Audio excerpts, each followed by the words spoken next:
City spots selfie shots. Selfie spots గా మారిన పాత బస్తీ అందాలు. పూర్తి వివరాలకు చదవండి రేపటి సాక్షి దినపత్రిక.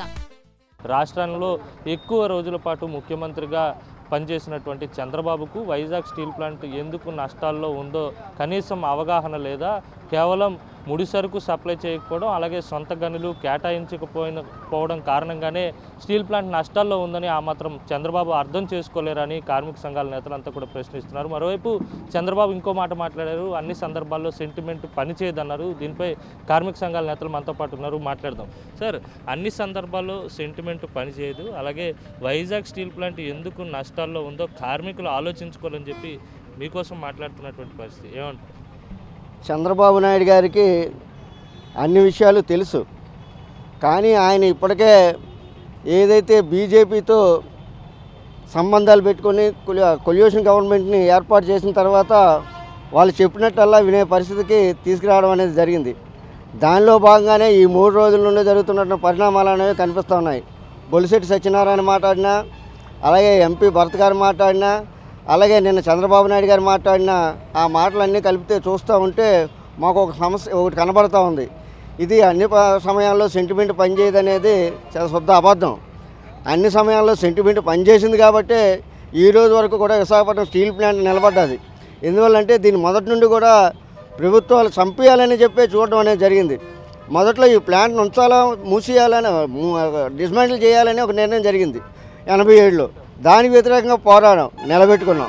అలాగే 2000 సంవత్సరంలో 98 నుండి 2000 సంవత్సరం వరకు BFR తీసుకెళ్ళినప్పుడు మేము పోరాడి ప్లాంట్ని నిలబెట్టుకున్నాం. తర్వాత లాభాలు వచ్చిన తర్వాత మేము ప్లాంట్ని రక్షించుకోవడమే కాకుండా ఎక్స్పాన్షన్ చేసుకోవడం అనేది జరిగింది.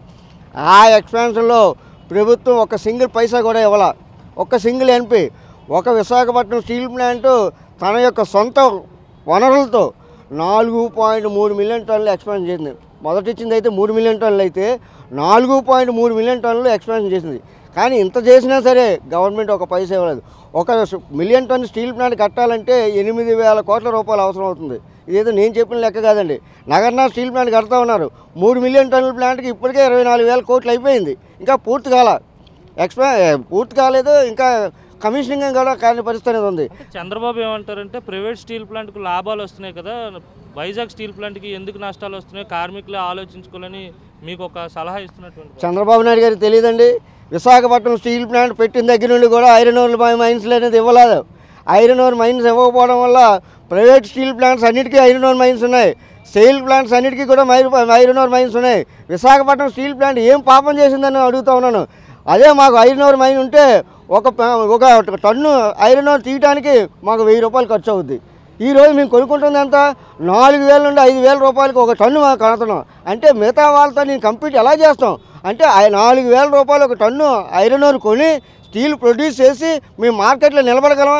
అయినా సరే ఇక్కడ ఉన్నటువంటి అత్యాధునికమైనటువంటి మిషనరీ కానీ, అత్యాధునికమైనటువంటి టెక్నోక్రాట్స్ కానీ, అత్యాధునికమైనటువంటి కార్మికులు కానీ ఉండడం బట్టే ఇది సాధ్యమైంది. అయినా సరే ఆయనకు అర్థం కాకుండా ఐరన్ ఓర్ మైన్ లేకుండా దీన్ని ఈ విధంగా ఇబ్బంది పెట్టడం కరెక్టా అని నేను అడుగుతున్నాను.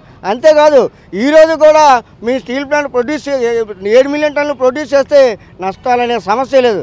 కాబట్టి ఈరోజు వీళ్ళు కానీ స్టీల్ ప్లాంట్ 7 మిలియన్ టన్నులు ప్రొడ్యూస్ చేసేస్తే మేము ప్రైవేటైజ్ చేయడానికి అవకాశం ఉండదు. కాబట్టి ఏదైతే కేంద్ర ప్రభుత్వం యొక్క అనుసరణలో వాళ్ళు పనిచేస్తూ ఉన్నారు కాబట్టి ఈరోజు మాకు ఐరన్ ఓర్ ఇవ్వకుండా, అలాగే కోల్ ఇవ్వకుండా ఇబ్బందులు పెడుతున్నటువంటి పరిస్థితి ఉంది. కాబట్టి ఇదేంటంటే తప్పుకోవడానికి ఏర్పాట్లు తప్పిస్తే ఈయన ప్లాంట్ని రక్షించేదానికి మాట్లాడే మాటలు కాదు.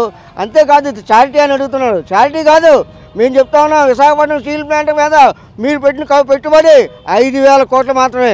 మేము ఇచ్చిన గవర్నమెంట్కి కానీ, రాష్ట్ర ప్రభుత్వానికి కానీ, కేంద్ర ప్రభుత్వం కానీ ఇచ్చినటువంటి డివిడెంట్లు కానీ, ట్యాక్సులు కానీ 54,000 కోట్ల రూపాయలు.